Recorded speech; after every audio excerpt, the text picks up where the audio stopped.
Morning, YouTube. I'm about to make a couple sets here. Got this camera back behind me on that tree. Yep. Put it up last night and had coyotes right here on this crop change. Got some fresh scat on the ground behind me. I couldn't tell how fresh it was, to be honest with you. So I had to put the camera up. Just figured, why not? Let's find out what's here. Playing with the camera some. I figured let's set the camera before I set the traps. Rather than waste my time. And got a dog. Got that trap bedded like that. It's gonna be a flat set. Got the corn stalks kind of right around it. We're gonna do one. Got the next couple already bedded. Just need to dust them up a little bit. Two, I might put a T-bone on the back of that one. Right, with my finger right there. Might drive a T-bone down on that. And I got another flat up here. Need to dust it up a little bit also, but she's ready to go. I got scat right on the back of it that was already there, and where the corn is, that's a natural guiding. I hadn't touched any of that on the edge of this crop line, and I think I'm gonna try to do a dirt hole over here. That's my hole. That's my pans right here. And what I've done is what you want to call, I guess, excuse my language, but it is. I've got another trap. There's the hole. Another trap right there. So when dog comes through, that's the primary look. But I've noticed that they walk around the back side and traditionally will step with their left foot right there. So if I can't get them there, I'm gonna get them there. I don't know who posted the video, but I saw it. If you're watching, I appreciate it. I was watching a dog work a set all from the backside, and it was just right there every time, right there. And I've since watched more videos of that, so it's right there. I'll find out if it's not, but it's a blind set. There's no scent on it right there. I tried to disguise it the best I could. I know y'all are probably just looking at nothing right now. I got aggravated with technology, that's why I didn't film it. But that should work. I'm kind of excited about that one. I probably won't find that trap. It's probably gonna be there forever. The roots are gonna take it. If it doesn't catch, that is. So we'll find out. Get back to you. Sheets wool in a hole. Where's my finger? Right there, and right there. About to cover it up. Got another one right here.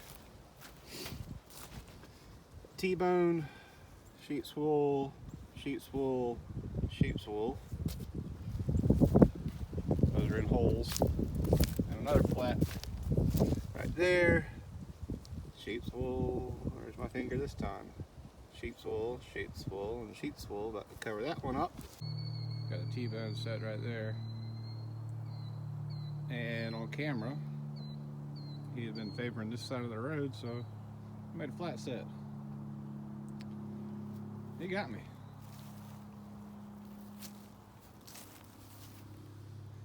Been got in a while. Looks like he was digging, actually,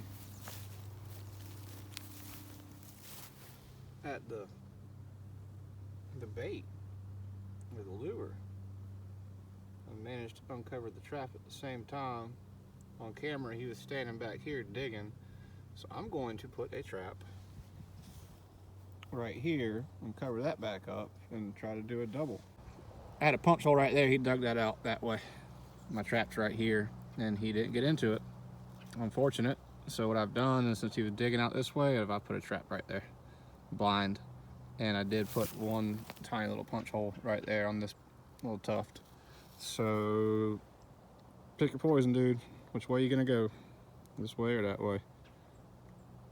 His days are numbered. Put it right here. First thing I'm going to do is go ahead and I'm using MB 550 4 coil today. I can't set these by hand because they're 4 coil. They are strong. I'll get out and set that underneath your pan. It keeps the dirt and whatnot from getting into it. And you slowly set down until that leaf out of the way. Until she pops. That's a good click. I'm going to make my flat set right here. I'm going to try to take some of this leaf material and set it back here. I'll be reusing it. I'm going to be very careful not to disturb the ground as much as possible. I already see a root. Probably have to get some clippers for that. I prefer to use this little shovel right here versus clawing everything out. So we want a very tight bed. Kind of giving what the roots, or taking what the roots are giving me. Probably still too small. Hit out this little spot right here for the lever. And that's gonna be a good, yeah, I like that. That's your anchor. This particular driver is made for these. Sit right there into it. And let's go ahead and send this one home.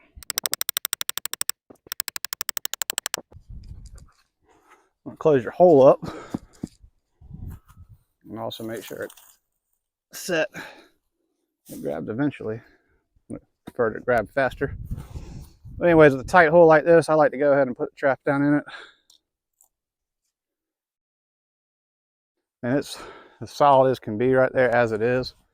There's no wobble. There's wobble right there.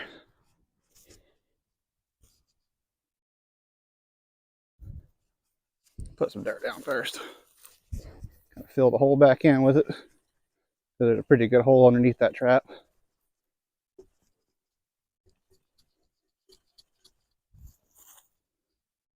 It's like a new method I've been using, trying to leave the trap almost suspended to a degree. And then fill the dirt in. I feel like it beds better that way. It's more rainproof.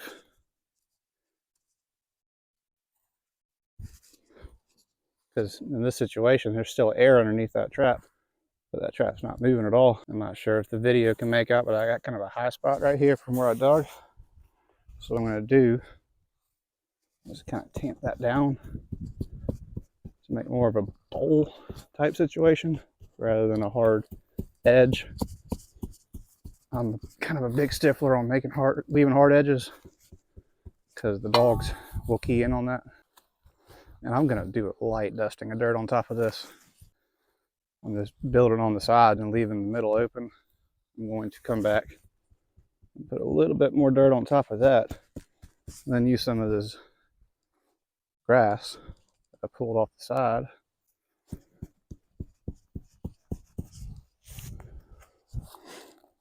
And blend it in.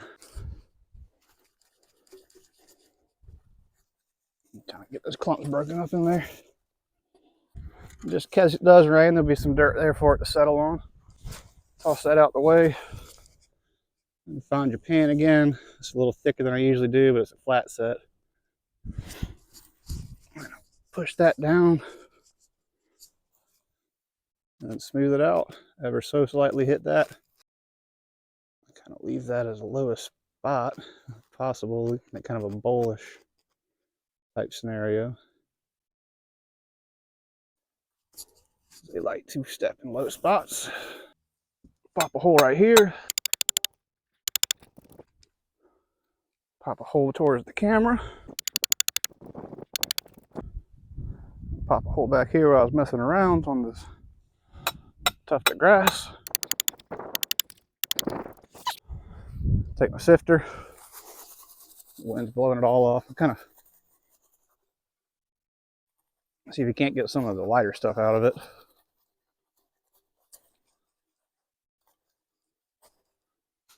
What's left over.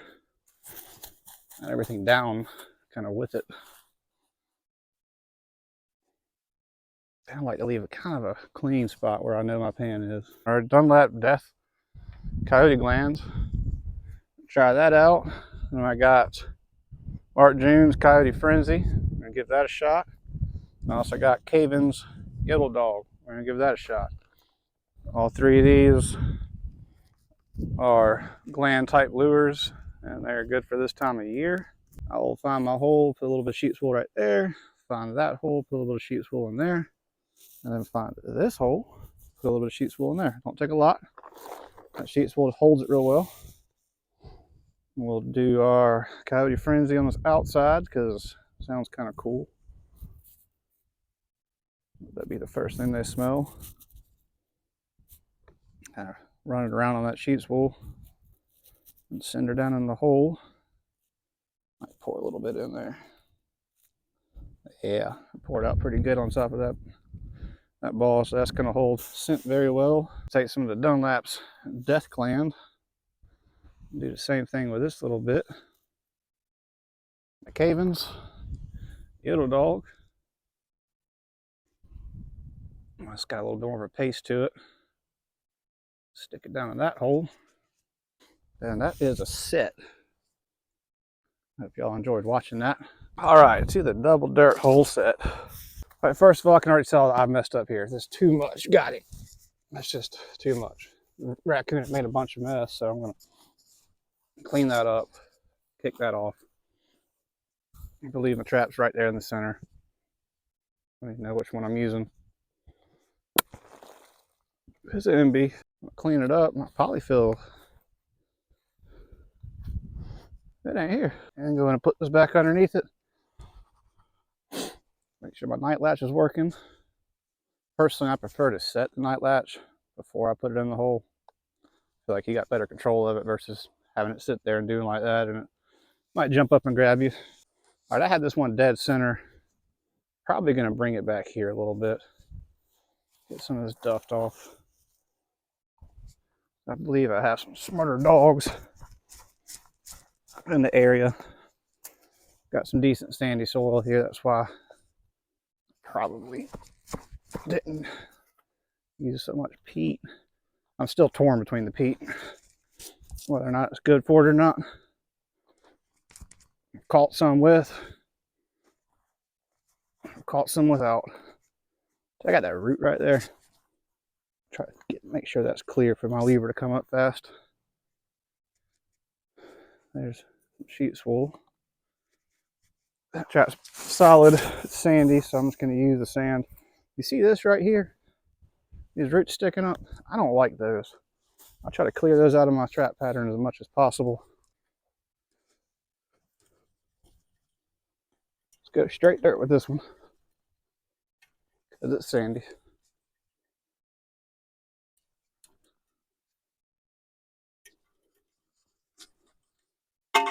Found that pan. Update you on this double dirt hole set that we set yesterday. I got a flat right there. He stared at it pretty hard. I got a T-bone down right there. He stared at it pretty hard. He worked the crap out of this. And I wish I was documenting which lure I used on this. He came in from behind, of course. My trap's right there. He came in from back here, and I did a boom, and then maybe that was the only one I did actually. I think I just did one side punch hole and then the two main dirt holes. And I wish I knew what I would put in there because he liked it. He went after that thing hard.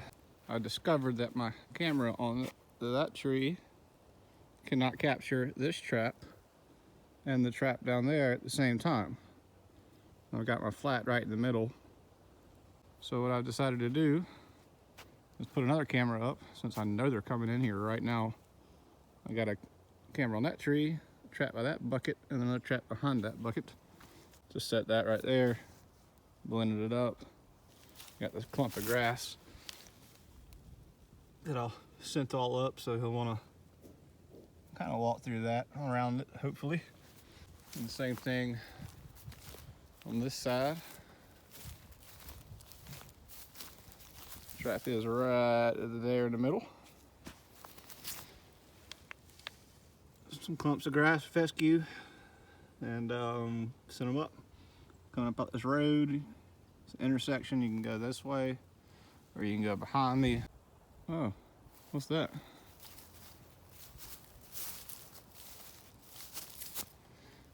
Crazy.